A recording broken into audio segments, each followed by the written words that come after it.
कुछ तुम कहो कुछ हम कहें, चलती रहे ये बातें, एक एक करके आप सबसे होती रहे मुलाकातें। बोलते आईने, बोलते आईने।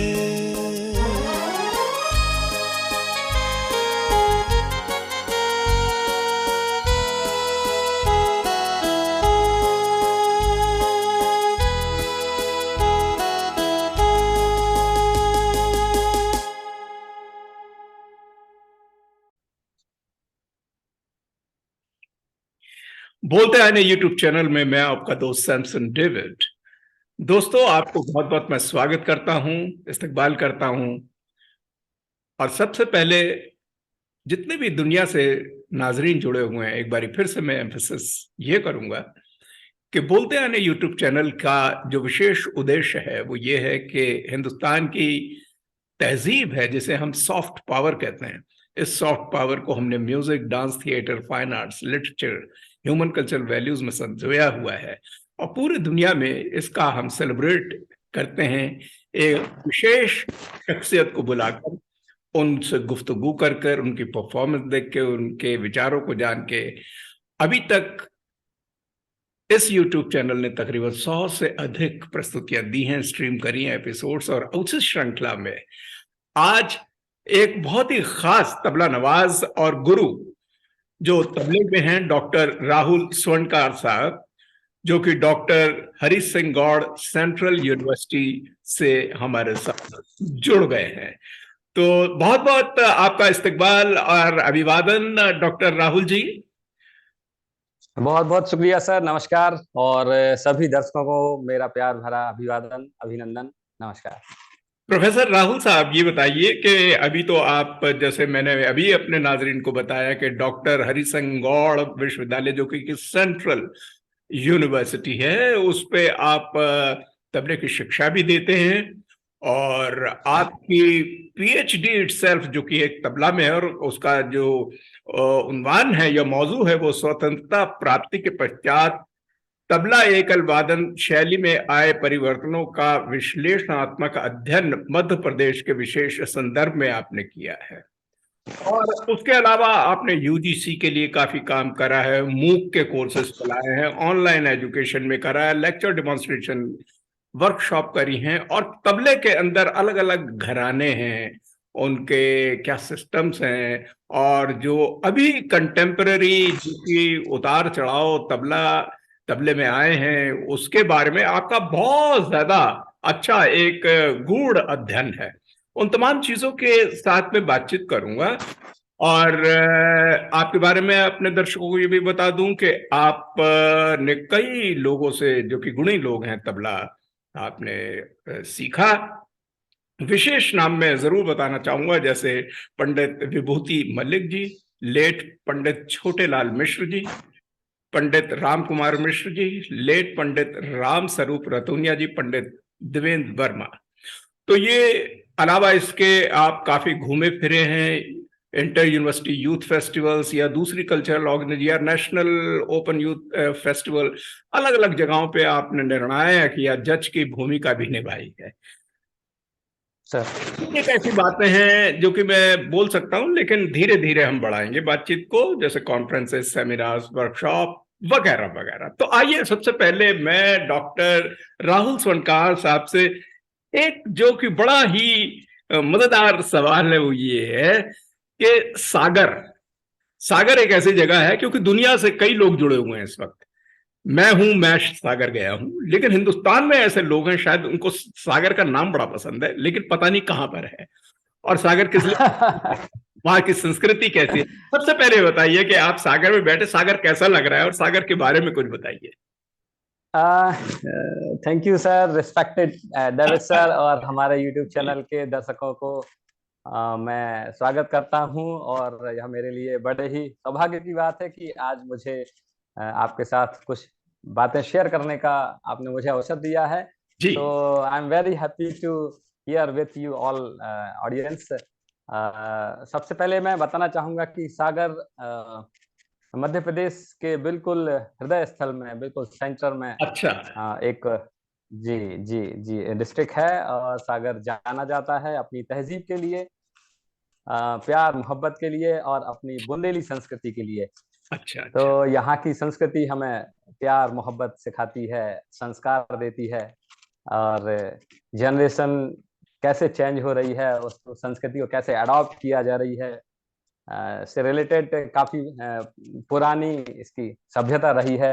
लाखा बंजारा की नगरी कहलाती है, जिन्होंने अपना सर्वस्व न्यौछावर करके उन्होंने यहाँ एक बड़ी झील का निर्माण किया था। तो सागर नाम शायद उस झील के कारण से पड़ा है, जो कि अच्छा। सागर के बिल्कुल हृदय स्थल में एक बहुत बड़ा एक लेक है, झील है, जो हमारी प्राण है। और दूसरा और उससे भी बड़ा, बहुत बड़ा जो इंस्टीट्यूशन है, वो है हमारे सर हरि सिंह गौर के द्वारा बनाई गई डॉक्टर हरि सिंह गौर सेंट्रल यूनिवर्सिटी। तो यह पूरे भारत में, पूरे विश्व में सागर की एक अनूठी पहचान के लिए विश्वविद्यालय जाना जाता है। अपने विशेष शिक्षण संस्थानों की श्रेणी में, उच्चतर जो शिक्षा है उस श्रेणी में इसका नाम भारत में अग्रणी विश्वविद्यालयों की श्रेणी में आता है। चूंकि अब यह सेंट्रल यूनिवर्सिटी भी हो चुका है, तो लगभग यह 1300 एकड़ में फैला हुआ यूनिवर्सिटी पूरा हमारा एरिया है, जो कि एक पथरिया हिल्स है। तो ये यूनिवर्सिटी पूरी एक हिल्स पर बनी हुई है और बड़ा ही बेहतरीन और खुशनुमा माहौल इस समय है। यहाँ एकदम शिमला की तरह आनंद हम ले रहे हैं। वादियों के बीच में जो आनंद मिलता है, वो हमें सागर में बैठे हुए मिलता है। और यहाँ का म्यूजिक, यहाँ का फोक म्यूजिक, यहाँ के फोक डांसेस पूरे इंडिया में इसके लिए जाने जाते हैं।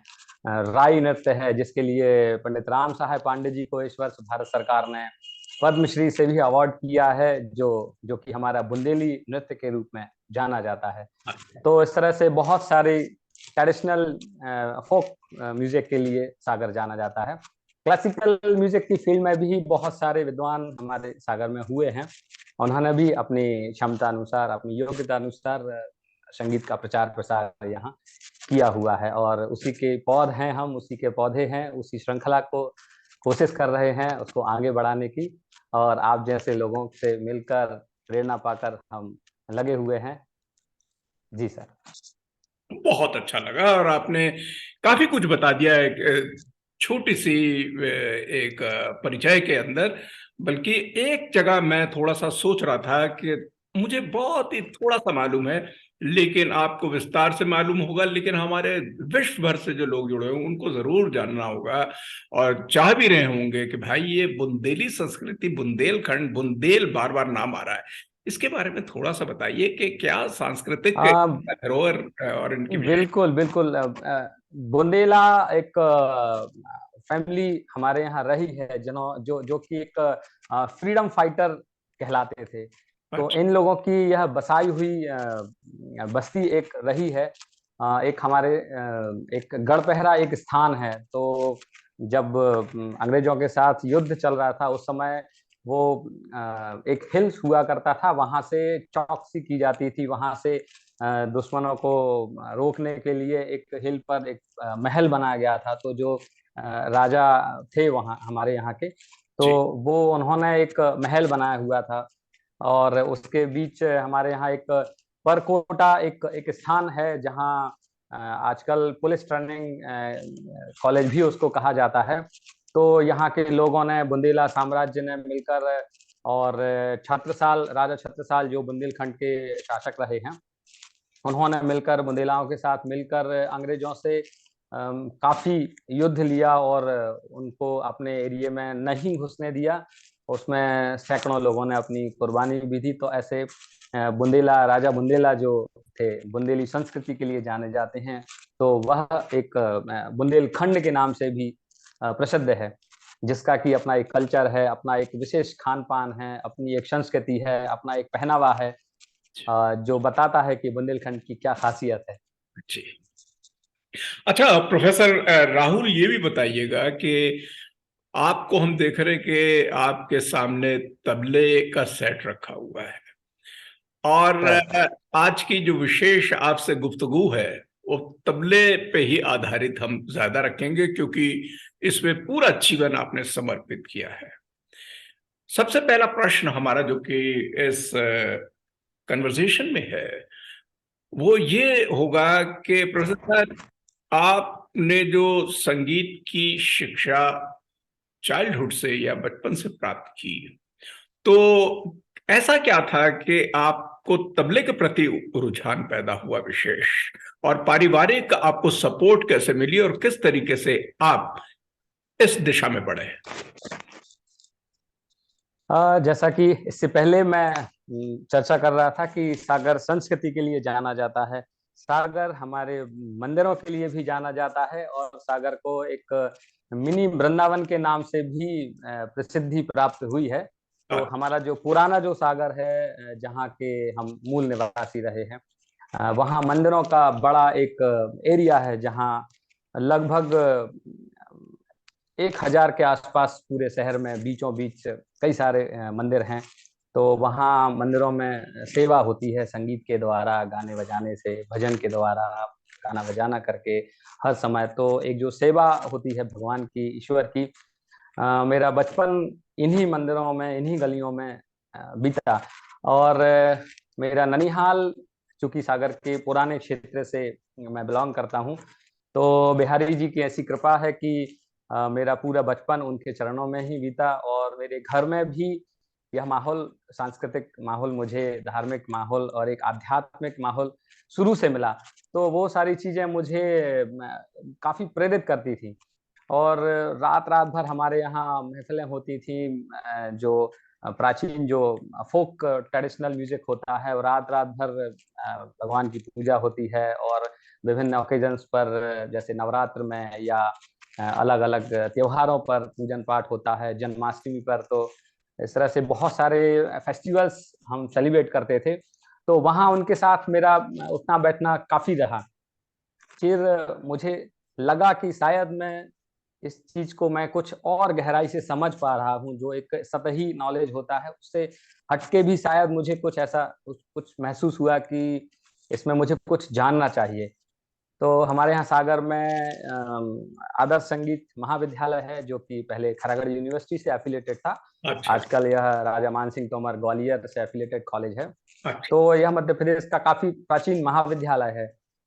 इसका भी बड़ा इतिहास रहा है। हमारे यहाँ डॉक्टर हर्ष चतुर्वेदी जी हुए, उन्होंने इस महाविद्यालय की स्थापना की और अपना सर्वत्र न्यौछावर करके इसे एक स्थान दिया, रुतबा दिया, जो मध्य प्रदेश में बड़ा अच्छा एक अहमियत रखता है।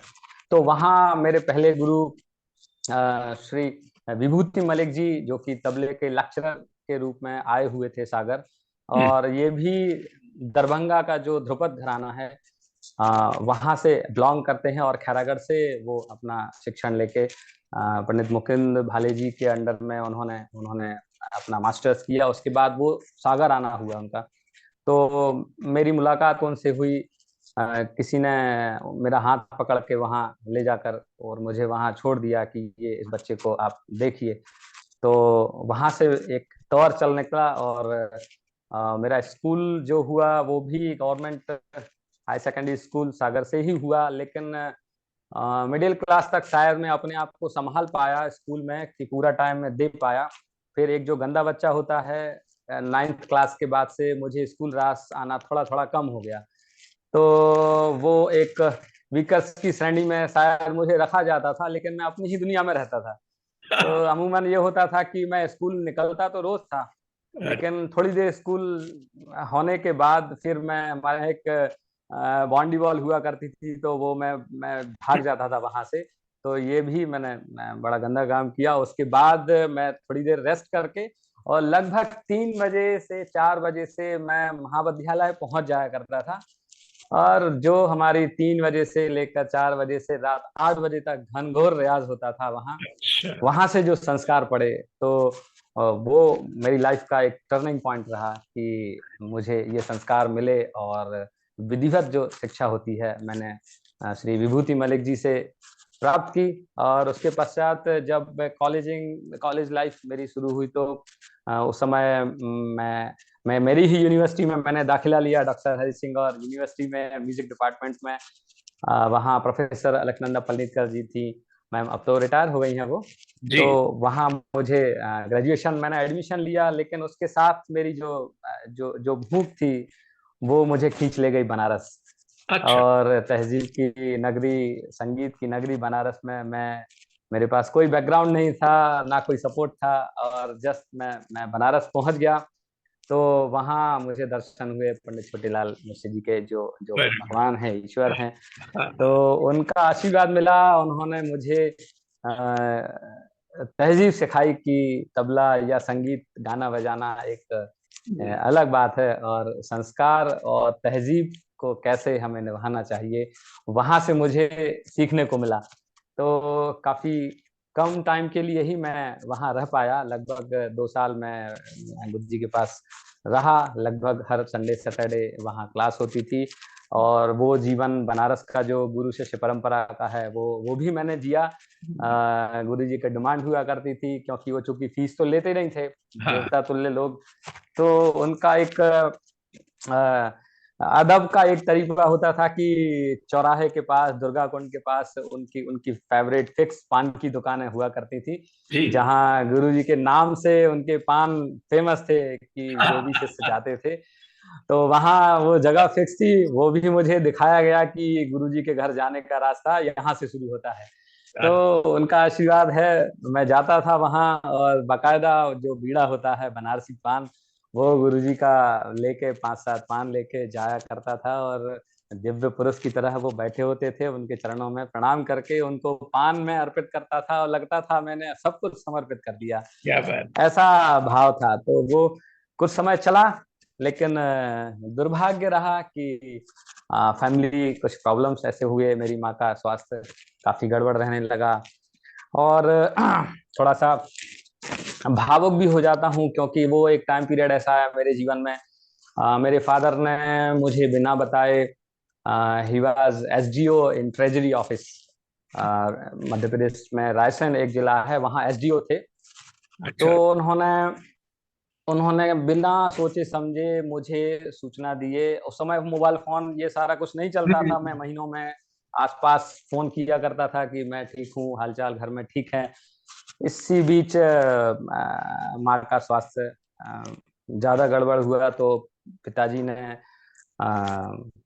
रिजाइन कर दिया अपनी सर्विस को, और उन्होंने वीआरएस ले लिया। और लगभग 1.5-2 महीने के बाद मुझे पता चला कि माँ का स्वास्थ्य ठीक नहीं है, माता जी का, और पिताजी ने केवल इसी बात को लेकर रिजाइन कर दिया। उन्होंने वीआरएस ले लिया कि यदि मैं बच्चों को वापस बुला लेता हूँ, उनकी शिक्षा में यदि कोई रोड़ा ऐसा आ जाता है कि फैमिली परेशानी के कारण, पारिवारिक समस्याओं के कारण यदि वे अपनी शिक्षा बीच में छोड़ देते हैं, तो ऐसा उनका मानना था। मुझे ऐसा उनके उनके अंदर से हमेशा वो आवाज आती रही कि कहीं मुझे जीवन में ये ना सुनना पड़े कि मुझे बुला लिया गया था और मैं बीच में अपनी शिक्षा छोड़ के आ गया था। तो उन्होंने मुझे बुलाने से ज्यादा बेहतर समझा कि उन्होंने रिजाइन कर दिया। लेकिन जब मुझे पता चला तो उस दिन मैंने मन ही मन प्रण ले लिया कि आपका जो आपने मेरे लिए जो यह अवसर दिया कि मैं अपने आप को प्रूव कर सकूं, एक दिन मैं आपका नाम जरूर रोशन करूंगा, और कभी अपनी मेहनत में या इस तरह से कभी पीछे हट के नहीं देखूंगा। कभी अभाव की जिंदगी भी होगी तो मैं कभी पीछे नहीं हटूंगा। चूंकि मेरा बैकग्राउंड, म्यूजिकल बैकग्राउंड हमारे यहाँ नहीं रहा। मैं सुनार जो फैमिली होती है, ज्वेलर्स का काम होता है, गोल्ड का काम होता है, तो वो मेरे ननिहाल में होता रहा। लेकिन मेरा रुझान उस तरफ कभी गया नहीं। मुझे कोशिश की गई कि ये भी कुछ काम ऐसा करे, ज्वेलरी का काम कुछ सीखे, लेकिन मैं सबसे वीक जो स्टूडेंट होता है वहीं मेरी गिनती होती थी। तो मुझे धुतकार के हटा दिया जाता था, ये किसी काम का है नहीं, ये यहाँ रहने लायक है ही नहीं है। तो वो अच्छा हुआ कि ठाकुर की अच्छा। कृपा है कि उन्होंने मुझे वो लाइन नहीं पकड़ने दी। और पिताजी ने कभी मुझे ये नहीं कहा कि बेटा ये क्या कर रहे हो, ये क्या लाइन है, क्योंकि वो भी आज आज भी वो नहीं समझते हैं कि तबले में क्या होता है, क्यों अच्छा। रियाज किया जाता है, और अच्छा। इसके मीनिंग्स क्या हैं, क्या मायने हैं। जी। तो मुझे लगता है कि यदि मुझे अवसर दिया गया पिताजी के द्वारा, माताजी के द्वारा, तो मैं अपनी तरफ से कभी चूक नहीं होने दूंगा, आपको कभी आपका सर कभी नीचे नहीं होने दूंगा। यही भाव लिए मैं रहा बनारस में। जी। वहाँ पंडित राम कुमार मिश्रा जी से भी उनके पास रहने का अवसर मिला मुझे। उन्होंने भी मुझे काफी मेरा मार्गदर्शन दिया और उन्होंने एक पुत्र की भांति मुझे अपने घर पर रखकर शिक्षा दी। और यही गुरु शिष्य परंपरा जो सिखाती है कि गुरु के घर रह के शिक्षा प्राप्त करना। तो ये संस्कार मुझे वहां से मिले। लेकिन मेरा स्वास्थ्य कुछ गड़बड़ रहने लगा। मुझे हम्म। काफी सारी मलेरिया टाइफाइड से मैं काफी परेशान हो गया और बहुत वीक हो गया था। मुझे याद आता है कि मैं दुर्गा कुंड और अस्सी घाट और लंका या बीएचयू के बीच में कई बार मुझे गदौलिया या विश्वनाथ जी की तरफ हमेशा जाना होता था। तो मैं बड़ा परेशान होता था, क्योंकि जेब में कुछ तो होता नहीं था कि हम ऑटो से या रिक्शे से जाएं। तो पैदल घूम घूम के मेरा स्वास्थ्य गड़बड़ होने लगा। तो मेरे पास एक साइकिल हुआ करती थी मेरे बड़े भाई साहब की। हम्म। तो वो मैं रेलवे से बुक करके मेरे साथ बनारस लेके गया, अच्छा। उसको ठीक ठाक करा के। और बस उस साइकिल से बस मैं था और मेरी साइकिल थी और तबला था। बस वही एक जुनून था, शाम को अस्सी घाट पे बैठ के और बस माँ गंगा से खूब घंटों बातें करना। जी। वो मेरी रास्ते बताने वाली थी और वहीं गंगा में नहा के माँ गंगा का आशीर्वाद लेके, शायद वो आशीर्वाद है कि अगर मैं कुछ कर पाया तो जीवन में आज इस योग्य हुआ हूँ। लेकिन स्वास्थ्य खराब होने के बाद मेरा फ्रीक्वेंटली आना जाना थोड़ा कम हो गया। उन दिनों हमारे यहाँ भोपाल में प्रसिद्ध संतूर वादक पंडित ओम प्रकाश चौरसिया जी जी। हुआ करते थे, जिन्हें हम भाई जी के नाम से जानते थे। जी। जी। मध्य प्रदेश कला परिषद के डायरेक्टर रहे वो। जी। तो उनका भी रिलेशन सागर से रहा है, वो सागर के ही रहने वाले थे, उनके मामा जी सागर में ही थे। तो एक चिट्ठी में लेकर उनके मामा जी से पहुंचा। तो उन्होंने ही मुझे बनारस का चूंकि रास्ता बताया था, एक चिट्ठी उन्होंने दी थी कि ये चिट्ठी ले जाके गुरु जी को देना। तो वो चिट्ठी थी कि वो नकार ना सके, लेकिन उन्होंने मेरा भाव देखा और लगभग 6 महीने मुझे हाँ ना की स्थिति में रखते हुए हम्म। और बसंत पंचमी के दिन उन्होंने हम्म। मुझे स्वीकार किया था। हम्म। लेकिन चूंकि बनारस मेरा स्वास्थ्य खराब होने के कारण मैं कंटिन्यू नहीं कर पाया।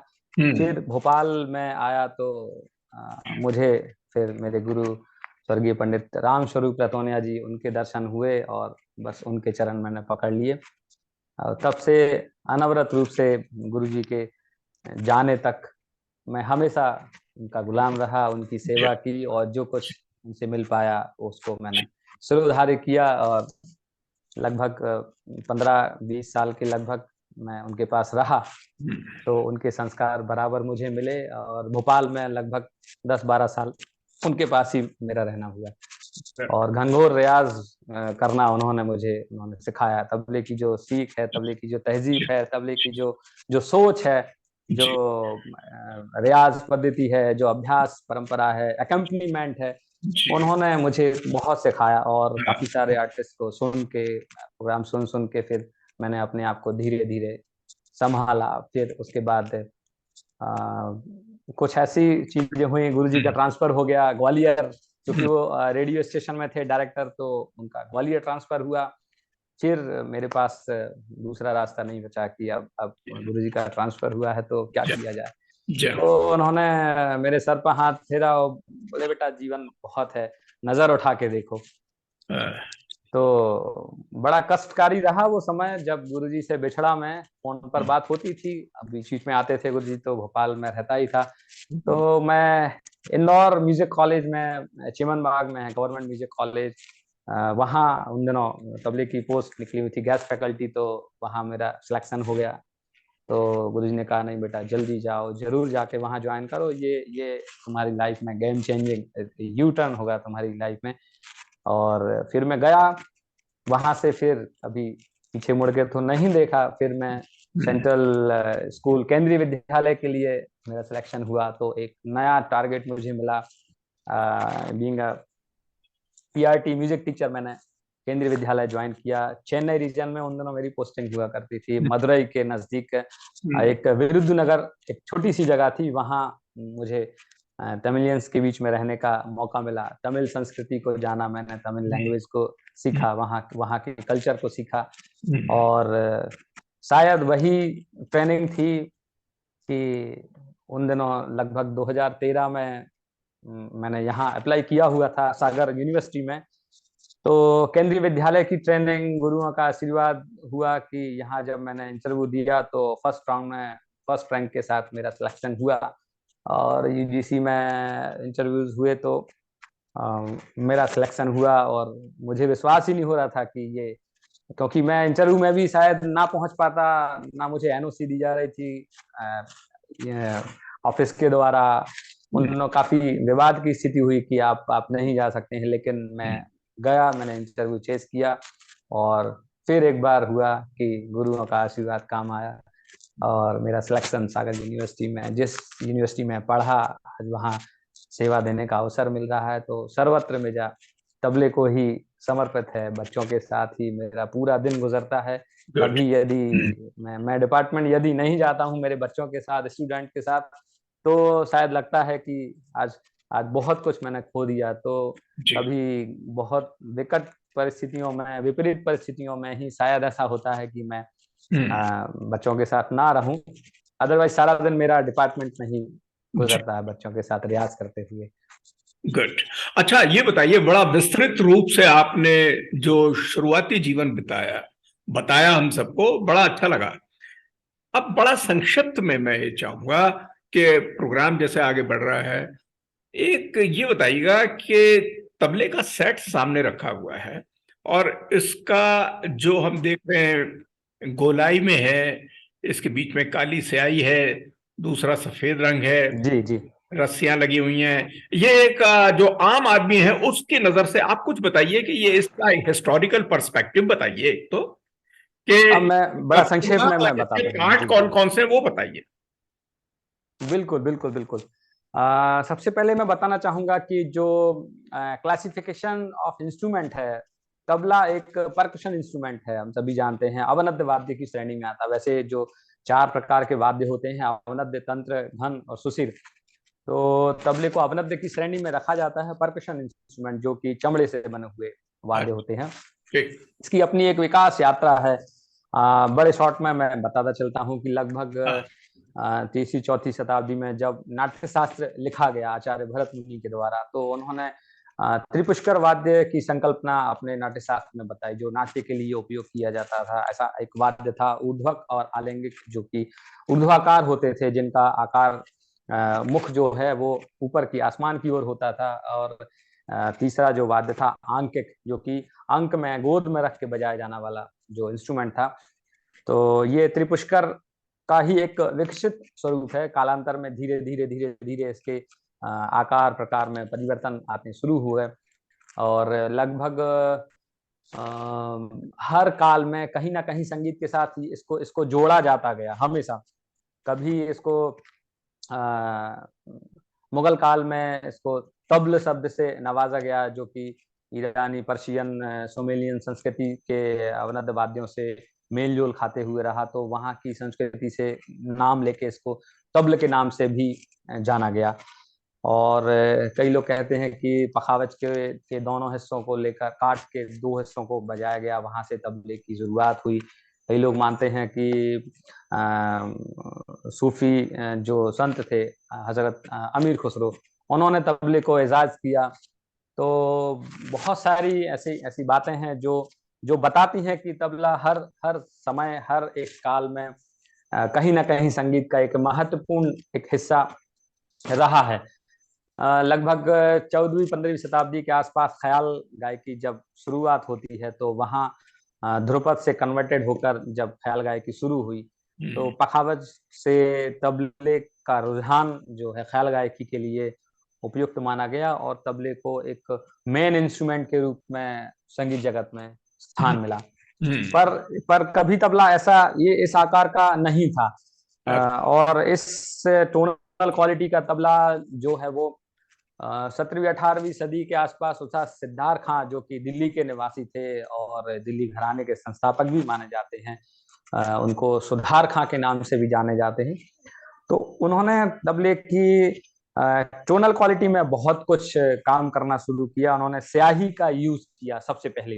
अच्छा। तो स्याही के यूज होने से जो और भी परकशन इंस्ट्रूमेंट थे, फोक इंस्ट्रूमेंट थे, उनकी भी टोनल क्वालिटी को तबले में अडॉप्ट किया गया और उसकी जो वादन सामग्री है, कॉम्पोजिशंस हैं, उसकी एक विकास यात्रा उन्होंने उन्होंने जारी की और उन्होंने उसको आगे बढ़ाया।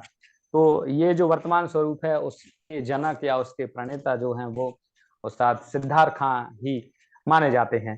फिर इसकी जो बॉडी है, ये भी कई तरह की इसमें लकड़ी यूज की जाती है। दाहिना जैसे आप देख रहे हैं, ये मेरे हाथ में है, कुछ बड़े आकार का है। हाँ। इसका मुंह भी थोड़ा बड़ा है, तो इसका जो साउंड है काफी गंभीर और वीर रस प्रधान है। तो वहीं एक छोटा तबला भी है मेरे साइड में। अच्छा। ये अलग टोनल क्वालिटी का है। क्या बात है। तो इस तरह से काफी अलग अलग प्रकार के अलग अलग साइज के तबले होते हैं। अच्छा। आम, नीम, शीशम, विजयसार, इस तरह की बहुत सारी लकड़ियों से ये बनाया जाता है। पहले हाथ से काट के बनाया जाता था। आजकल इसका बिजनेस भी काफी कारोबार फैल गया है। तो मशीनीकरण होने से, इक्विपमेंट्स के द्वारा मशीनों से भी तबले अब बनाए जाने लगे हैं। जी। इसके साथ ही जो बायां है, ये एक बहुत इम्पोर्टेंट चीज है, क्योंकि कहा जाता है कि बायां यदि बढ़िया तरीके से बजाया जाए तो तबले की एक अलग ही रंग, उसमें एक अलग मिठास पैदा होती है। तो बाएं का भी कुछ इसी तरह से है कि पहले तो मिट्टी के बाएं बनाए जाते थे, मृदंग के आकार प्रकार से ओत प्रोत होके मिट्टी के बाएं बनाए जाते थे। मिट्टी को पका करके उस पर ये चमड़े को मढ़कर और उससे ध्वनि प्राप्त की जाती थी। फिर धीरे धीरे आवागमन के साथ, मूवमेंट के साथ साथ मिट्टी के वाद्य यंत्र उतने ज्यादा उपयोगी नहीं होते थे, तो फिर उसके साथ लकड़ी के भी बाएं प्रचार में। अभी मेरे पास लकड़ी का बाया नहीं है, बड़ी गंदी आदत है। कोई अच्छा साज होता है और कोई किसी को पसंद आता है तो मैं नजर कर देता हूँ। तो मेरे पास मिट्टी का बाया है अभी मेरे पास, मैं दिखा सकता हूँ आपको। जी जी जी। इस पर रस्सी के द्वारा हमेशा इसको कसा जाता है। तो इसका भी जो साउंड है वो काफी भारी और वीर रस प्रधान होता है। लकड़ी का भी बाया अभी नहीं है, मैंने किसी को गिफ्ट कर दिया है। तो ये अभी मेरे पास है पीतल का बाया। जी। ये मैं दिखाना चाहूंगा मेरे दोस्तों को। ये पीतल का बाया है। बहुत अच्छा। और एक और बाया है, जी। ये आप देखेंगे, ये जी। जैसा कि मैंने बताया कि मिट्टी का बाया और लकड़ी के बाएं भी होते हैं। अभी मेरे पास पीतल का बाया है, मेरे साथी देख पा रहे होंगे। तो ये है जो कि पीतल का बाया होता है। और इसके साथ ही मैंने अभी दिखाया भी था आपको, ये एक नक्काशी नुमा बाया है तांबे का। तो कॉपर का है और सारे लोग अपने अपनी टेस्ट के हिसाब से, टोनल क्वालिटी के हिसाब से, साइज के हिसाब से, अपनी सुविधा के हिसाब से इंस्ट्रूमेंट रखते हैं। कैरी करने के भी पर्पज से होता है, क्योंकि तबला वेट का इंस्ट्रूमेंट है और एक साथ वेट को लेकर चलना थोड़ा सा मुश्किल होता है। तो कम वेट में, कम हाइट में, एक दौर था जब बड़े साइज के बाएं, बड़े साइज का तबला हुआ करता था, लेकिन उस समय उतना फ्रीक्वेंटली लोग आना जाना नहीं करते थे। पर ये सुविधा होने के कारण थोड़ा सा इसके आकार में और भी चेंजेस आते चले गए और वर्तमान में लगभग मीडियम और मिनी बाया या मिनी साइज के तबले भी हल्के वजन के प्रचार में काफी आ चुके हैं। और बड़ी खास बात होती है कि इसके अंदर भी एक लैब होता है, शीशा इसके नीचे, जो ये पैंदी दिखाई दे रही होगी आपको। इसमें जी शीशे को पिघला कर ढांचे में जो डाला जाता है, सेफ किया जाता है, तो वो इसके नीचे डाला जाता है साउंड को और भारी और गूंजदार बनाने के लिए, ताकि इससे दाब गांस और निकास मीठा हो। अच्छा। तो बस यही है, ये साज है, इसका अपनी एक यात्रा है, अपना अपना बहुत कुछ कहता है तबला, बस सुनने की जरूरत है। जी जी जी जी जी जी। अच्छा, ये बताइए कि ये बड़ी इंटरेस्टिंग बात है हिंदुस्तानी म्यूजिक के अंदर विशेषकर, कि चाहे वो वादन हो, चाहे वो गायन हो, और विशेषकर नॉर्दर्न परंपरा में हम देखते हैं कि हमारे घरानों का एक बड़ा नाम सुनते हैं। और जी जी। अक्सर जो कि म्यूजिक से बहुत ज्यादा डायरेक्टली अटैच्ड नहीं है, लेकिन वो सुनते हैं कि भाई वो उस घराने का, उस घराने का है। कभी कभी लोग कंफ्यूज भी हो जाते हैं, और कुछ लोग इसको ये भी कहते बिल्कुल होंगे शायद कि भाई ये घराने क्यों कर रखे हैं अलग अलग, है ना। कोई उसको इल फीलिंग से देखते हैं, बहुत से लोग उसको समझाते हैं भाई नहीं ये बड़ा, तो एक रैशनल है इसके पीछे। आप हमें ये बिल्कुल। बताइए, हमारे जितने भी नाजरीन हैं, कि जो तबले में जो अलग अलग घराने हैं, जैसे कि पश्चिम का है, पूर्वी अंग है, बाद में शायद पंजाब का भी इसमें शामिल है, इनके बारे में थोड़ा सा बताइएगा। बड़ा अच्छा प्रश्न आपने किया सर। चूंकि म्यूजिक है, परंपरा है, तहजीब है, संस्कार हैं, तो वहाँ जो हमारी गुरु शिष्य परंपरा है, तो यह हमारी जो वैदिक संस्कृति से है, इसको जोड़ा जा सकता है कि संप्रदाय जो हुआ करते थे, लोगों को गुरु शिष्य, गुरु घर में या आश्रमी व्यवस्था जो होती थी, समान रूप से शिक्षा देने की जो पद्धति थी, संप्रदाय समान भाव से शिक्षा प्रदान की जाने वाली, उसी पैटर्न पर घरानों का निर्माण हुआ। और हर एक घराने की अपनी खूबियां हैं, हर एक घराने की अपनी खुशबू है। तबले की बात करें तो जैसे आपने बताया, कुछ नाम आपने ही लिए, आप बहुत अच्छे से जानते हैं, लेकिन फिर भी मुझसे तो पूछ ही रहे हैं, तो मैं कोशिश कर रहा हूँ बताने की। चूंकि तबले का जो मेन, जो मैंने बताया था अभी, उस्ताद सिद्धार्थ खां, जिन्होंने तबले पर स्याही का काम किया, स्याही को उन्होंने लोड किया और उससे उसकी टोनल क्वालिटी में बहुत सारे परिवर्तनीय जो चीजें थी, कभी ना आ सकने वाली चीजें, उनको भी उन्होंने इस पर संभव कर दिया। तो वहां से एक नई परिपाटी चल निकली कि तबले को सोलो प्रेजेंटेशन के लिए, एकल वादन के लिए भी संगीत में जगह मिलनी शुरू हो गई। वहां से एक कारवां चल निकलता है कि लोग दूर दूर से उनके पास वो टेक्निक्स सीखने के लिए आते थे, और सीखने के बाद वापस अपनी गांव या अपने देश को वापस लौट जाते थे। तो इसी श्रृंखला में अजराड़ा, जो कि मेरठ के पास है, अजराड़ा घराना, वहाँ नींव पड़ी। वहाँ के शागिर्द सर मीरू खां और कल्लू खां, ये दो और भी बहुत से लोग थे, लेकिन मुख्य नाम ये माने जाते हैं। इन्होंने अजराड़े से आके यहाँ दिल्ली में सीखा, लेकिन वापस जाके उन्होंने एक अपनी खुशबू बनाई। तबले में लयकारियां होती हैं, तो मूल रूप से तबले की आड़ लय की या तिगुन की लय की रचनाओं को बना के अजराड़े घराने की नींव रखी गई। तो उसी के साथ इनके पौत्र हुए, जो मोदू खां, मियाँ मोदू खां और बख्शू खां, ये बड़े बड़े बड़े ही सम्माननीय ये नाम है, जो कि इनके पौत्र थे उस्ताद सिद्धार्थ खां के। और ये लखनऊ राज दरबार में इनको भेजा गया। तो वहां जाने के बाद इन्होंने तबले की एक नई लैंग्वेज, एक नई निकास, नया नया साउंड उन्होंने यूज किया।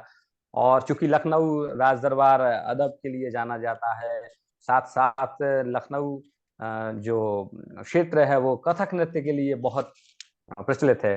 तो हम्म। वाजिद अली शाह जी के शासनकाल में जो नृत्य का काफी प्रचलन था, तो लोगों ने अपनी वादन शैली को इस तरह से परिवर्तन किया कि वो कथक के साथ अकम्पनी करने के लिए भी और सुंदर हो। तो चूंकि दिल्ली का बाज बड़ा सॉफ्ट बाज माना जाता है, 2 उंगली का बाज, किनार का बाज, तो हम्म। वहीं अजराड़े में 3 उंगलियों का यूज किया जाने लगा। अनामिका से ना बजाने की जो पद्धति है, वो तबले पे अजराड़े में लिया गया। तो इसके अलावा लखनऊ में जब आता है तबला, तो भारी हो जाता है, कहते हैं लखनऊ थप्पी आवाज भी कहा जाता है, थाप अंग से बजाया जाने वाला। तो ओके। इस तरह से गंभीर ध्वनि के लिए जाना जाता है। अच्छा। क्योंकि कथक नृत्य इम्प्लीमेंट के हाँ लिए हाँ इसका हाँ। इम्प्लीमेंट किया गया, तो इसे भारी बाज के लिए भी जाना जाता है, गतों के लिए, रौ के लिए, ऐसे जाना जाता है ये घराना। जी जी। लखनऊ घराना एक बहुत महत्वपूर्ण घराना है, क्योंकि इस घराने से फिर 2 नए घरानों की शुरुआत मानी जाती है। कहा जाता है कि पंडित राम शाह मिश्र जी, जो कि बनारस घराने के प्रवर्तक हैं, हाँ, योग पुरुष हैं, वो लखनऊ में रहकर उन्होंने उस्ताद मोदू खां जी से वर्षों तालीम ली। और तालीम लेने के बाद जब वे वापस बनारस गए तो काफी कुछ उसके पीछे विवाद की स्थिति भी दिखाई दी, क्योंकि लखनऊ तक आते आते तबला जो है या घराना पद्धति है, जो वो मुस्लिम संप्रदाय से की संस्कृति से ओतप्रोत घराने माने जाते थे। लेकिन बनारस पहला ऐसा घराना हुआ गायन वादन या नृत्य का जहाँ हिंदू संप्रदाय या हिंदू घराने के नाम से बनारस को जाना, चूंकि बनारस हमारा संस्कृति का गढ़ है। तो उन्होंने एक नई पद्धति खोज निकाली। उन्होंने अनामिका को गोल करके और खड़ी उंगली से बजाने का चलन किया और लौ पर स्वर का काम उन्होंने किया। तो ये एक इसके पीछे एक बहुत बड़ी सोच उनकी रही है, क्या युग पुरुष माने जाते हैं। तो उन्होंने बनारस घराने की नींव रखी। तो वहीं लखनऊ बाद से मियां बख्शू खां की पुत्री का विवाह फर्रुखाबाद घराने के प्रसिद्ध तबला वादक उस्ताद हाजी विलायत अली जी के साथ उनका निकाह हुआ। और ऐसा कहा जाता है कि उन्होंने दहेज में लगभग 500 गतें दहेज में अपनी बेटी को दी, अपने दामाद को दी। तो आज भी वो रचनाएं, वो कंपोजिशन से ज्यादा कदा सुनने में मिलती हैं, जिन्हें जनानी गत के नाम से या जनानी कंपोजिशन या दहेज परन या दहेज गत के नाम से है बजाते हैं। बड़े सम्मान के साथ, अदब के साथ लोगों ने अपने पास सहेज के इन रचनाओं को रखा हुआ है। तो ये फर्रुखाबाद घराना है। आपने पंजाब का नाम लिया, तो पंजाब भी घराना है, लेकिन पंजाब घराना ना ब्लड रिलेशन से ना ही शिष्य परंपरा से इन घरानों की श्रेणी से जुड़ा हुआ है।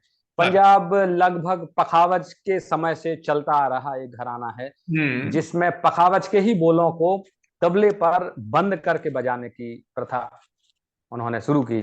तो इसीलिए यहाँ की वादन शैली इन 5 घरानों से कहीं भी मिलती जुलती नहीं है। मतलब यहाँ से उन्होंने कुछ लिया नहीं। इसलिए कहा जाता है कि पंजाब का जो घराना है वो एक स्वतंत्र घराने के रूप में जाना जाता है। और यही 5 घराने जो हैं ये बाज कहे जाते हैं, जो कि पूरब बाज और पश्चिम बाज। तो जो बाज होते हैं वो दिल्ली और अजराड़ा हमारे पश्चिम बाज में आते हैं। तो वहीं पूरब बाज में लखनऊ, बनारस और फर्रुखाबाद, ये 3 घराने माने जाते हैं। और पंजाब, मैंने बताया कि पंजाब घराना एक स्वतंत्र घराने के रूप में जाना जाता है। इन सभी की अपनी विशेषताएं हैं, सभी की निकास पद्धति है, सभी की टोनल क्वालिटी है, सभी की अपनी अपनी कॉम्पोजिशंस हैं। किसी का पेशकार पर बहुत अच्छा काम है तो कोई घराना कायदे के लिए जाना जाता है, और कोई घराना हमारी उत्तरांग रचनाओं के लिए जाना जाता है। फर्द के लिए बनारस घराना बहुत फेमस है, तो गतों के लिए फर्रुखाबाद और लखनऊ घराना है। तो कायदे के लिए दिल्ली घराना है, पेशकार के लिए, मूल रचनाओं के लिए दिल्ली घराने को जाना जाता है। तो वहीं आड़लय की रचनाओं के लिए, एक लंबे कायदों के लिए, लंबी रचनाओं के लिए अजराड़े को जाना जाता है। तो वही है कि सभी की अपनी खुशबू है। और मैं समझता हूँ कि ये घराना पद्धति तो लगभग अब समाप्त हो चुकी है। लोग उस परंपरा को निभा रहे हैं बड़े अच्छे तरीके से, लेकिन किसी नए घराने की संकल्पना अब लगभग समाप्त हो चुकी है, क्योंकि इतना ज्यादा एक दूसरे से लोग प्रभावित हैं। हर एक खुशबू को लेकर एक गुलदस्ता जो तैयार किया जाता है। तो एक तरह से तबले का भी एक अंतरराष्ट्रीयकरण हो चुका है, जिसमें कि बहुत महत्व नहीं होता है कि अमुक कलाकार किसी एक ही घराने की पैटर्न को या वादन शैली को फॉलो करे। लेकिन ये एक बहुत इंपॉर्टेंट थिंग है कि स्टूडेंट्स के लिए या विद्यार्थियों के लिए कम से कम इतनी मालूमात, इतनी जानकारी तो जरूर होनी चाहिए कि किस घराने की खुशबू क्या है, तब जाके हम एक अपना रास्ता इख्तियार करें। तो वो एक बहुत जरूरी चीज है, जो शिक्षा के द्वारा और एक लंबी ट्रेनिंग के द्वारा ही, उसके पश्चात ही एक लंबे टाइम पीरियड के बाद समझ में आने वाली चीज है। तो ये मूलतः यही। राहुल साहब, मैं आपको बीच में ही यहाँ पे एक सवाल, क्योंकि जुड़ रहा है, मैं मिस ना हो जाए। तो आपने कहा है कि ठीक है, घरानों का सिस्टम चल रहा था, लेकिन अब दुनिया चेंज हो रही है, बदल रही है, और संगीत में यानी हर जिंदगी के हर शोबे में, चाहे वो कपड़ा हो, चाहे वो खाना हो, चाहे संगीत हो, चाहे डांस, सब में चेंजेस आ रहे हैं।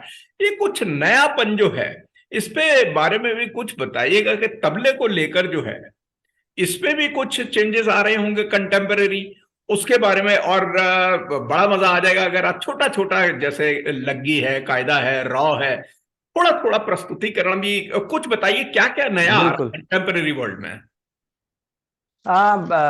चूंकि तबले में असीम संभावनाएं मैं देखता हूं, हमारे सभी विद्वानों ने उसको, तबले में इतनी ज्यादा संभावनाएं उन्होंने व्यक्त की हैं, क्योंकि यदि कोई इंस्ट्रूमेंट प्रॉपर तरीके से बजाया जाए हम्म। और उसके समकक्ष यदि तबले को रखा जाए, तो तबले में वो खूबी है, वो खासियत है कि उसमें हर तरह के इंस्ट्रूमेंट के साथ कॉपी करने की, उसके उसकी टोनल क्वालिटी को फॉलो करने की एक बेतहाशा इसमें गुंजाइश है।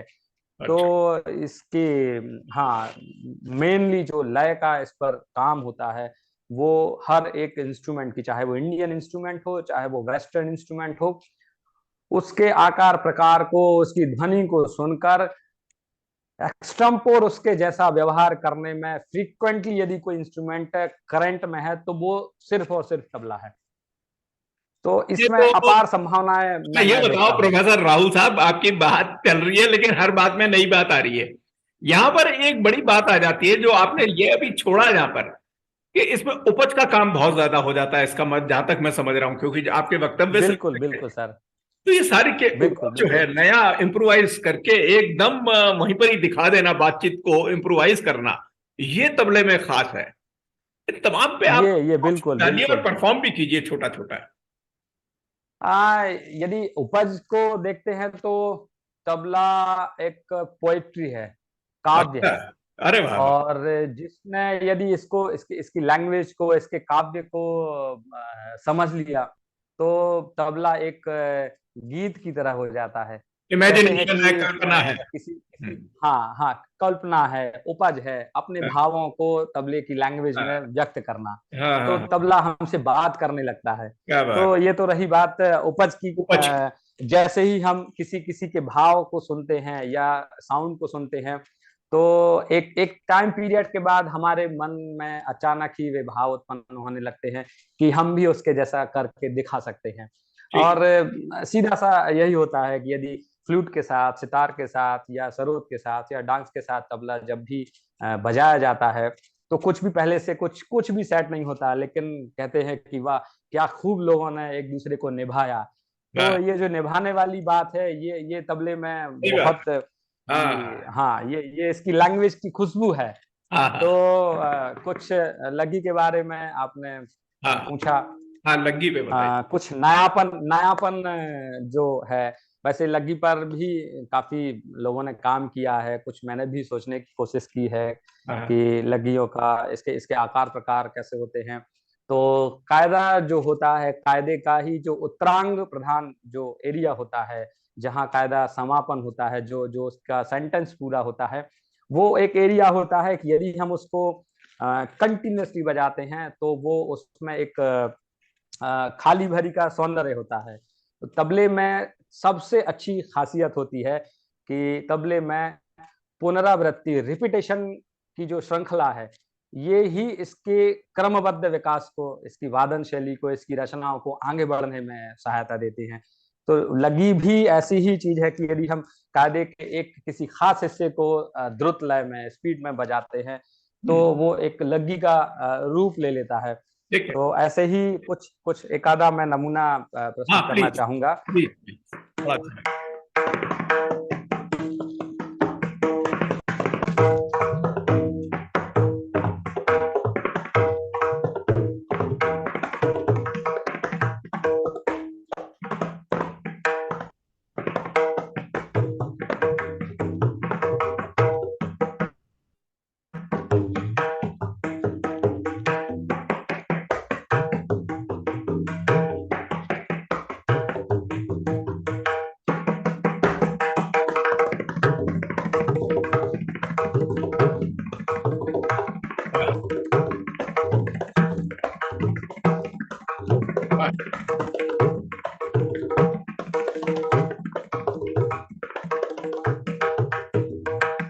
यहाँ नयापन जो है, हाँ, मेरा हाँ। जो सोचना है कि लग्गी में हमेशा कहरवा का एक अंग दिखाई देना चाहिए। अच्छा। तो हर एक बोल को यदि अपने नजरिए से देखा जाए तो उसको हम खाली भरी के अंदाज में उसमें कहरवा का एक फ्लेवर डाल सकते हैं। तो लग्गी अपने आप में कहती है कि ठेके का स्वरूप कैसा होना चाहिए, हाँ, और वो हाँ, अपने आप में एक झूमती हुई चाल दिखाती सही है। बात है। तो जैसे ही एक प्लेन वोल को बजाया जाता है, सिंपल फ्लैट यदि हम बजाते हैं हाँ, तो हाँ, उसका एक टोनल क्वालिटी अलग होता है, लेकिन उसको अपने अंदर की एक जो उपज जो हमने बात की ना, ठीक उस बात। उपज के थ्रू यदि हम बात करते हैं तो अपने आप गुदगुदाने लगता है, क्या बात, और हमारे अंदर के भाव भी उसके साथ गाने लगते हैं। क्या तो बात। वही है कि यदि हम फ्लैट बजाते हैं तो वो भी एक नमूना मैं बताता हूँ, और हाँ, उसमें प्लीज साउंड वेरिएशन करके कैसे हो जाता है। प्लीज तो बताइएगा। सिंपल सा बोल है,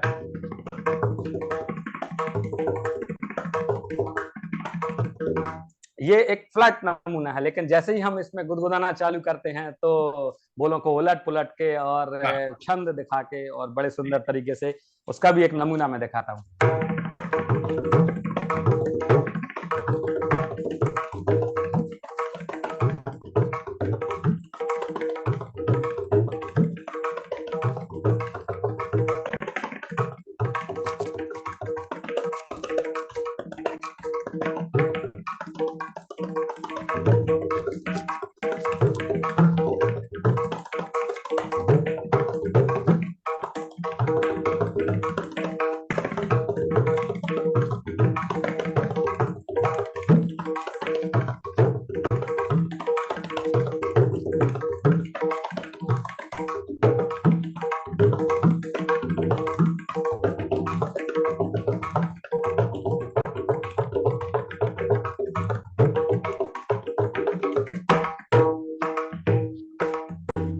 क्या तो ये बात। एक छोटा सा नमूना है। इसको बहुत, लोगों ने बहुत अच्छे तरीके से बहुत सोचा अच्छा। हुआ है।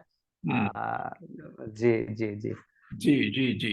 तो आपने जैसे अभी एक तो लग्गी का कर दिया, फिर इसमें रॉ, एक और चीज मैं बिल्कुल, हाँ आपने रॉ का, चलिए रॉ का मैं बताइए। रॉ के बारे में भी कुछ बताना चाहूंगा कि ये एक एडवांस कॉम्पोजिशंस की कैटेगरी में आता है। अच्छा। जब हम किसी छंद को या किसी एक साइकिल को दिमाग में रख के और उसके जैसे हूबहू दूसरे बोलों को बजाते हैं हम्म। उसी स्पीड में, तो जो हमारी मूल जो ध्वनि है, जिसको जिसको बेस कहा जाता है, उस हम्म। बेस से मिलते जुलते बोलों को बजाया जाना, ये रॉ की कैटेगरी में आता है। हाँ, और रॉ वादन जो है ये एक एडवांस स्टेज में बजाई जाने वाली चीज है। प्रारंभिक दौर में, शिक्षा काल में ये बच्चों को नहीं दी जाती है, क्योंकि इसको संभालना थोड़ा सा मुश्किल होता है, और ये काव्य से जुड़ी हुई बात है। हर हम्म, एक ध्वनि को सुन के उसके जैसा हूबहू दूसरा बोल इजाज कर लेना, हम्म, और सुनाई दे जो जो ध्वनि हम पहले निर्धारित करते हैं वही टोनल क्वालिटी सुनाई दे, लेकिन बोल चेंज हो जाते हैं। हम्म। तो ये एक तरीका है रॉ का। एक एक कायदा है, उस्ताद अहमद जान थरकवा, जो क्या बात। माउंट एवरेस्ट कहे जाते हैं तबले के, बिल्कुल, बिल्कुल। उनका एक कायदा है, मैं पढ़ देता हूँ पहले। हम्म। घेना धागेना धात्रिक धागेना धात्रिक धाती धागेना तेना घेना तेरे के तात्रिक घेना धागेना धात्रिक धाती धागेना तेना केना तेने तेना केने ताके तेरे केट ताके तेट ताके तरक तिन्ना करक तेरे के तक तात्रिक घेना धागेना धात्रिक धाती धागेना धीना घेना धा। क्या तो बात। ये कायदा है, और इसका रॉ उन्होंने क्या सोचा है, जी। उसको भी फॉलो करने में उसका जो बैकग्राउंड होता है वो हमारा पारंपरिक ही होता है, और पुराना पिछला ज्ञान गुरुओं का की वाणी ही हमें एक रास्ता दिखाती है। तो हम कहते हैं उसको कि ये नया है, लेकिन वो कुछ भी नया नहीं होता है। अच्छा। बातें सभी पुरानी होती हैं, हाँ। फ्लेवर चेंज हो जाता क्या है। बात है, ये तो बड़ी हम मतलब की ये बात सोचे बताई। कि हाँ, हमने कुछ ऐड किया, ऐसा ऐसा कुछ भी नहीं है। हाँ, अगर हम कोई भाषा यदि सीख रहे हैं तो वो भाषा भी हमारे हाँ, ग्रंथों से ही निकली हुई हाँ, है। तो सब पुरानी तो चीजें हैं वो, सामने सारी की सारी लेकिन नया कुछ नहीं बस है।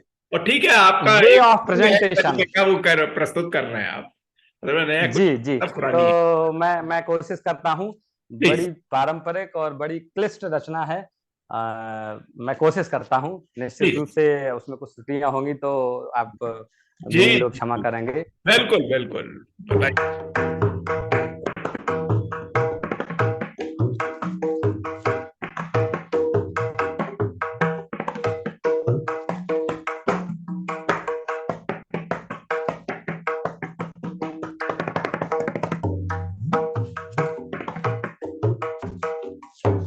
ये कायदा है, और इस कायदे की मैं यदि बनाते हैं तो खान साहब ने इसको इसमें जो काम किया है वो मैं अब कोशिश करता हूँ।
वाह तो वाह, ये एक छोटा सा नमूना है, मैंने कोशिश किया इसको बहुत अच्छा, बहुत। समझने का।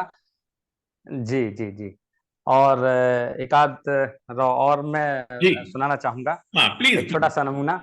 हाँ please.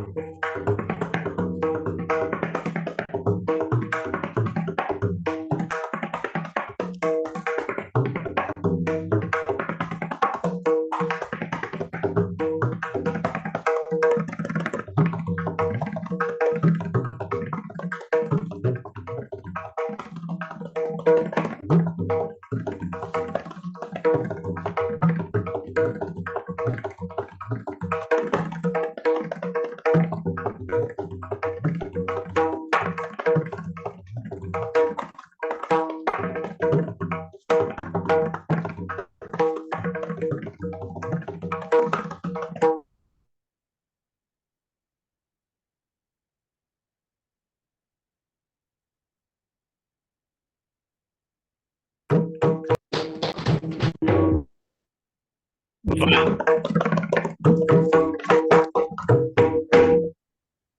Wonderful wonderful, this is so fabulous. बहुत अच्छा प्रोफेसर साहब। अच्छा, डॉक्टर राहुल स्वर्णकार साहब जुड़े हुए हैं बोलते हैं यूट्यूब चैनल से, और दुनिया में तमाम जितने भी लोग देख रहे हैं आपके बारे में मैं बताना चाहूंगा कि डॉक्टर हरि सिंह गौड़ विश्वविद्यालय, ये एक सेंट्रल यूनिवर्सिटी है सागर मध्य प्रदेश में, इंडिया में। तो वहां पर एज ए प्रोफेसर आप जुड़े हुए हैं और तबले को सिखाते हैं, परफॉर्मर भी हैं। और अलावा इसके एक बहुत इम्पोर्टेंट सवाल, जो कि आखिरी सवाल है प्रोफेसर राहुल सरकार साहब, वो ये है कि अभी दुनिया काफी चेंज हो गई है पिछले 3.25 साल से, हम देख रहे हैं। और ये दुनिया इस तरीके से समरसॉल्ट कर रही है, कसरत खा रही है, ऊपर से नीचे जगलर के तरीके से, कभी ऊपर कभी नीचे, सारी दुनिया जो है शीर्षासन की तरीके से हो गई है। और विशेष रूप से जो कोविड-19 उसकी वजह से, या कोरोना वायरस की वजह से, सब पैटर्न चेंज हो गया है। लोगों का खाना पीना, कपड़ा पहनना, बातचीत, घर में रिश्तेदारी, दोस्तियां, हर चीज में ऐसा चेंज आया है कि बिना नोटिस करे हुए भी हम उस चेंज में ऐसे रम गए हैं कि बाद में ख्याल आता है कि भाई हम क्या थे, क्या हो गए हैं अभी। तो बड़ा सोच के आदमी फिलोसफर बन जाता है। उस फिलॉसफी के साथ मैं आपसे जानना चाहूंगा कि हमारा एजुकेशन का जो पैटर्न है, शिक्षा पद्धति है, वो बहुत चेंज हो गई है पिछले 3.25 साल जी से। जो हमारा पैटर्न है ऑनलाइन एजुकेशन की तरफ बढ़ गया है। कि हमने स्कूल में, कॉलेजों में, यूनिवर्सिटीज में हमारे स्टूडेंट्स हैं, उनको हमने डायरेक्ट ना सिखा के, जबकि आपने बिल्कुल शुरू में बताया गुरु शिष्य परंपरा, जो कि महानतम एक शिक्षा पद्धति है, क्योंकि आमने सामने बैठ के इमोटिव बातों से या इमोशंस या भावना या चेहरे की तहरीर पढ़ने से या आमने सामने बैठ के नुआंसेस से आदमी सीखता है उस्ताद से, कहीं नहीं सीख सकता। जी जी लेकिन अब दुश्वारी जी जी ऐसी आ गई कि अब ऐसा वक्त भी आ गया था, एक शेर है वो मुझे बिल्कुल याद आ गया कि यूं चढ़ा रखे थे तन पर अजनबियत के गिलाफ, कि वरना कब एक दूसरे को हमने पहचाना ना था, और फासले ऐसे भी होंगे हाँ, ये भी सोचा ना था, सामने बैठ सोचा ना था, के और वो मेरा ना था, यानी मेरा नहीं था। चेंज हो गया सारा। ये बताइए बिल्कुल। कि कैसा इम्पैक्ट, और आपने इस पे बहुत काम करा है एनुअल एजुकेशन में पिछले 3.25 साल में, मैंने नोट करा है, कई लोगों ने नोट करा है। आपने ऑनलाइन एजुकेशन पे मूक के जो कोर्स है MOOC, जो कि यूजीसी से मान्यता प्राप्त, जो कि ऑनलाइन एजुकेशन है, तबले की एजुकेशन पे विशेषकर आपने कुछ बनाए पाठ्यक्रम में, जी और कई बिल्कुल। स्कूल्स को सिखाया है। इसकी नेसेसिटी और उनके बारे में थोड़ा सा बताइए। आ, बहुत अच्छी बात आपने कही। जब हम 3 साल से, लगभग 3.25 साल से, और अब फिर एक नया एक तूफान बवंडर मचा हुआ है, भगवान ना करे वो दुर्दशा हमें फिर देखनी पड़े। तो इस टाइम पीरियड में सबसे ज्यादा यदि कुछ प्रभावित हुआ है तो हमारा एजुकेशन सिस्टम है। बिल्कुल है। यदि देखा जाए तो अदर सब्जेक्ट्स में थ्योरेटिकल नॉलेज या हर सब्जेक्ट की अपनी रिक्वायरमेंट है, डिमांड है, उसका मटेरियल ऑनलाइन प्रोवाइड हो सकता है, नोट्स अवेलेबल किया जा सकते हैं, कराए जा सकते हैं, उनका अध्ययन भी किया जा सकता है। लेकिन संगीत की अपनी एक खूबी है, अपनी एक मर्यादा है, एक नियमावली है, जो कि केवल गुरु के सामने बैठकर ही ली जा सकती है। तो नो डाउट आपने कहा कि इसका कोई दूसरा ऑप्शन नहीं हो सकता, कोई दूसरा पर्याय नहीं है। फिर भी ऐसा मेरा मानना है कि हमें कुछ फ्लेक्सिबिलिटी हमारे स्टूडेंट्स को, हमारी टीचिंग जो प्रोसेस है उसमें, शिक्षण पठन पाठन का जो हमारा दायरा है उसमें कुछ चेंजेस लाने बहुत आवश्यक हैं। तो मूक कोर्स जो कि है massive open online course, CEC के द्वारा ये यूजीसी संचालित करता है, और ये कोर्सेस डेवलप किए जाते हैं यूजी लेवल पर, पीजी लेवल पर। एक फुल पेपर जो है वो ऑनलाइन तैयार किया जाता है, और एक ऐसा प्लेटफॉर्म तैयार किया जाता है कि हर यूनिवर्सिटी और कॉलेज के बच्चे, कॉलेज के स्टूडेंट्स उसको पढ़ सकते हैं, उसमें अपने आप को रजिस्टर्ड कर सकते हैं, और उन्हें मटेरियल ऑनलाइन ही अवेलेबल कराया जाता है, और इसके एपिसोड तैयार की जाते हैं। तो ऐसा ही एक कोर्स मैंने तैयार किया, जो कि तालों का सौंदर्य शास्त्र, एस्थेटिक ऑफ ताल, ये एक मैंने प्रपोजल यूजीसी को सबमिट किया, और शायद ये तबले का पहला एक ऐसा अनूठा ऑनलाइन कोर्स है जो भारत सरकार के द्वारा स्वीकृत किया गया, यूजीसी के द्वारा इसे मान्यता दी गई, और मुझे ये जिम्मेदारी दी गई कि ऐसा कोर्स डेवलप करें जो हमारे लर्नर्स के लिए, जो नए स्टूडेंट्स हैं, उनको म्यूजिक से कैसे जोड़ा जाए। तो दोनों जिम्मेदारियां, नए स्टूडेंट्स को भी जोड़ना और हमारे जो स्टूडेंट्स हैं जो निरंतर लगे हुए हैं, उनको भी इसमें बनाए रखने के लिए मैंने एक कोर्स डेवलप किया, 3 क्रेडिट का, तालों का सौंदर्य शास्त्र, जिसमें कि 30 लगभग लेक्चर्स मैंने शूट किए हर एक टॉपिक के। कोशिश रही कि मैं तबले की बिल्कुल शुरुआती जानकारी से लेकर और इसकी गूढ़ बातों को, परंपरागत ग्रंथों की बातों को भी, मार्गी संगीत तक, नाट्यशास्त्र, देसी संगीत, देसी ताल पद्धति, मार्गी ताल पद्धति, ऐसे कर्नाटक म्यूजिक, कर्नाटक ताल सिस्टम, लगी लड़ी, कायदा, विस्तारशील, अविस्तारशील, मैंने लगभग सारे तबले के टॉपिक्स को अपने कोर्स के अंदर मैंने ऐड किया। उनको, उन पर लगभग 6 महीने मैंने बहुत काम किया इस पर, और भारत के बहुत से क्षेत्र के बड़े लोगों को, विद्वानों को मैंने आमंत्रित किया। जब मैंने उनको बताया तो उन्होंने काफी इसको अप्रिशिएट किया, और बहुत सारे लोगों ने मुझे सपोर्ट किया। उनको मैंने इनवाइट किया, उनके लेक्चर्स मैंने डेमोन्स्ट्रेशन के साथ शूट किए। और यह एक ऐसा प्लेटफॉर्म है जो बच्चों को वीडियोस के साथ उसका टेक्स्ट मटेरियल भी अवेलेबल कराता है, और हर एक टॉपिक की ग्रुप डिस्कशन भी इसमें ऑनलाइन ही होती है। इसके हर हर हर वीक में टेस्ट होते हैं, असाइनमेंट्स होते हैं। तो जैसे बच्चे क्लास में पढ़ते हैं, हर असाइनमेंट को मिड सेम की तरह जो एग्जाम बच्चे फॉलो करते हैं, वे सारी चीजें ऑनलाइन ही सबमिट होती हैं। तो स्वयं प्लेटफॉर्म एक होता है जो जो इस कोर्स को रन करता है, और बच्चे उसको ज्वाइन करते हैं, और हर वीक में उन्हें उस वीक का जो मटेरियल है हम ऑनलाइन प्रोवाइड करा देते हैं। 24 घंटे कभी भी उसको देख पढ़ सकते हैं, सीख सकते हैं, और हमसे डायरेक्ट कांटेक्ट कर सकते हैं। तो ये मेरा प्रयास रहा। मैंने इस कोर्स को बनाया और लगभग 3 साल इसको, हर बार यूजीसी इसको रीजन की कैटेगरी में रखती है, और हर बार ये कोर्स सीईसी यूजीसी के द्वारा चलाया जाता है। और तबले के लगभग 2500 के आसपास, 2500 स्टूडेंट्स अभी तक इस कोर्स के द्वारा मोटा मोटा तो नहीं यदि कहें तो भी कुछ तो नॉलेज उन्होंने इस कोर्स के द्वारा लिया। यही इसकी सफलता है। तो लगभग 2500 स्टूडेंट्स आज भी मेरे पास रजिस्टर्ड हैं एज ऑन रिकॉर्ड। अच्छा। जो कि इसमें पंडित सुरेश तलवलकर जी, पंडित बुद्धादित्य मुखर्जी जी, डॉक्टर गुलशन सक्सेना जी, पंडित देवेंद्र वर्मा जी, जिनका नाम आपने शुरू में लिया, मेरे गुरु जी के चहेते और गुरु भाई भी रहे हैं। तो उनका भी बराबर मुझे मार्गदर्शन मिलता है, और बहुत प्रोत्साहन वो देते हैं। संगीत के क्षेत्र में उनका बड़ा अच्छा योगदान है। तो सहर्ष उन्होंने मुझे सहमति दी, और मुझे ध्यान है कि भरी गर्मी में, जून की गर्मी में एक्सपर्ट्स आते थे, और केवल मेरे बुलावे पर, मेरे स्नेह पर, मेरी मेरी जो जिज्ञासाएं थी, उनके लिए लोगों ने मुझे बहुत समर्थन दिया। डॉक्टर भावसार जी, प्रोफेसर गौरांग भावसार जी, और बहुत सारे लोगों का मुझे सपोर्ट मिला। उनके मैंने लेक्चर शूट किए, उनकी बातों को मैंने वीडियो उनका मैंने शूट किया, और सारी बातों को लेकर एक प्लेटफॉर्म पर एक साथ शायद मैं रख पाया। तो यह भी एक गुरुओं का, प्रभु की कृपा है। तो इसमें बहुत काम किया, बहुत मुझे सीखने मिला। तो ये एक प्लेटफॉर्म है।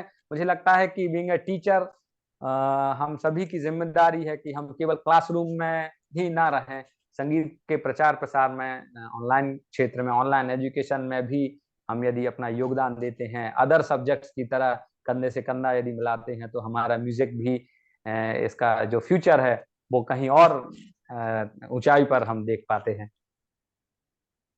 बहुत बहुत शुक्रिया डॉक्टर राहुल स्वर्णकार साहब, जो कि सीधे जुड़े हुए थे सागर मध्य प्रदेश से। Doctor H S. Gour central university में आप प्रोफेसर हैं, और आप एक परफॉर्मर हैं, तबला नवाज हैं और गुरु हैं। हम आपका बहुत बहुत शुक्रिया अदा करते हैं इस ब्यूटीफुल मेमोरेबल इंटरव्यू के लिए डॉक्टर साहब, और उम्मीद है कि तमाम दुनिया के लोग जो देखेंगे उससे उनको बहुत फायदा होगा। हमारा सबकी तरफ से मुश्तरका आपको बहुत बहुत शुक्रिया। और आप आए, आपने अपना टाइम दिया, तबले के विषय में इतनी बड़ी बड़ी बातें जो कि छुपी हुई थी हम सबको बताई। बहुत बहुत शुक्रिया आपका। बहुत बहुत शुक्रिया, बहुत बहुत धन्यवाद। आपने मुझे यह अवसर दिया, और इस प्लेटफॉर्म पर यदि मैं अपनी बात रख पाया तो ये आपके कारण ही संभव हुआ है। आपके लिए तो खैर शब्द ही नहीं है मेरे पास। आपने एक इतनी बड़ी मुहिम चलाई हुई है इसके द्वारा, और मैं लगातार इसके सारे एपिसोड्स मैं सुनता हूँ, और बड़े बड़े लोगों को सुनने का अवसर मिलता है। तो ये भी एक ऑनलाइन टीचिंग प्रोसेस के तहत आपका एक बहुत बड़ा योगदान है कि हम बड़े बड़े आर्टिस्ट को आपके द्वारा सुन पा रहे हैं। सो आपके लिए भी बहुत बहुत थैंक्स सर। मुझे भी आपको जुड़ने का आपने मुझे अवसर दिया। सारे श्रोताओं को, सारे संगीत के सुधी जनों को मेरा बहुत बहुत प्रणाम। सभी को बहुत बहुत धन्यवाद। नमस्कार। मैं तमाम जितने भी नाजरीन हैं, दर्शक हैं, आपसे रिक्वेस्ट करूंगा कि बोलते आने यूट्यूब चैनल को आप जरूर से जरूर सब्सक्राइब कीजिए। क्योंकि हिंदुस्तान की जो मुश्तरका तहजीब है, music, dance, theatre, fine arts, literature, human cultural values, इन तमाम से रिलेटेड महत्वपूर्ण विषयों को हम उठाते हैं, बड़ी अच्छी पर्सनैलिटीज जोड़ते हैं, गुफ्तगू होती है, परफॉर्मेंस होती है। तो जाते जाते बस इतना कहूंगा कि ढूंढ उजड़े हुए लोगों में वफा के मोती, ये खजाने तुझे मुमकिन है खराबों में मिले, और अब के बिछड़े तो शायद कभी ख्वाबों में मिले, जिस तरह सूखे हुए फूल किताबों में मिले। नमस्कार। Thank you. नमस्कार।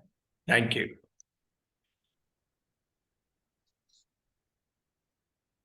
बोलते आईने,